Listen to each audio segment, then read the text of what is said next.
আসসালামু আলাইকুম। আজকে আমি কথা বলবো মুরগির ঠান্ডার সঠিক মেডিসিন নিয়ে। মুরগির ঠান্ডা সাধারণত ২ ভাবে লাগে।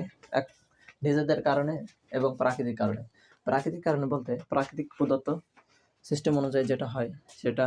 আর নিজেদের কারণে বলতে ধরেন আপনি পুকুরে গোসল করতে গেছেন, এতে করে আপনার ঠান্ডা লেগেছে।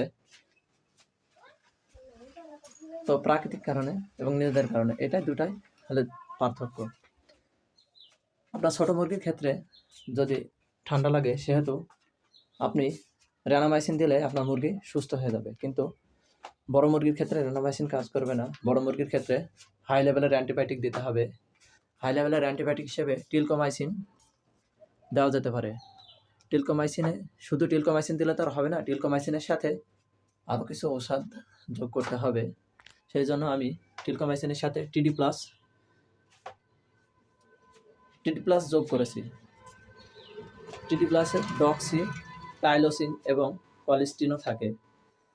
তাই টিডি প্লাসের সাথে টিলকোমাইসিন ব্যবহার করা যেতে পারে।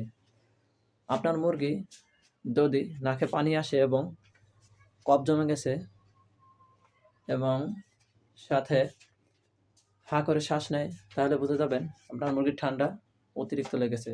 সেই ক্ষেত্রে আপনি ডাইলোরেস ব্যবহার করতে পারেন। ডাইলোরেসের ভিতরে সাধারণত ম্যানথল থাকে। ম্যানথল মুরগির নাক দ্রুত ক্লিয়ার করে। ম্যানথল সাধারণত ডাইলোরেস, পালমোকেয়ার, পালমোকোল্ড এই জাতীয় ঔষধের ভিতরে থাকে। সেজন্য এটা ব্যবহার করা সবথেকে গুরুত্বপূর্ণ। আপনার মুরগি ডাইলোরেসটা 0.5 মিলি সাথে আধা লিটার পানির সাথে স্প্রে করবেন আপনার মুরগির ঘরে। এতে বাতাস এবং পানি দুটো থেকেই আপনার মুরগি ম্যানথল পাবে। সেহেতু আপনার মুরগির নাক দ্রুত ক্লিয়ার হবে। এটা সকালে দুটার সাথে ডাইলোরেস ইউজ করবেন এবং দুপুরে ডাইলোরেস এবং টিডি প্লাস এই দুইটার সাথে আপনি লিভার টনিক ব্যবহার করবেন এবং দুপুরে আপনি লিভার টনিক ব্যবহার করবেন। বিকেলে আপনি কিডনি টনিক ব্যবহার করবেন, যেহেতু হাই লেভেলের অ্যান্টিবায়োটিক চলে। অনেক খামারি আছে যারা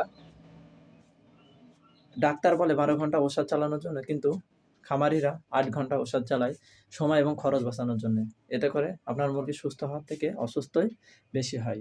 সেই জন্য ডাক্তার যেই পরিমাণ পরামর্শ দেবে এবং যেই পরিমাণ আপনাকে ঔষধ এবং সময় খরচ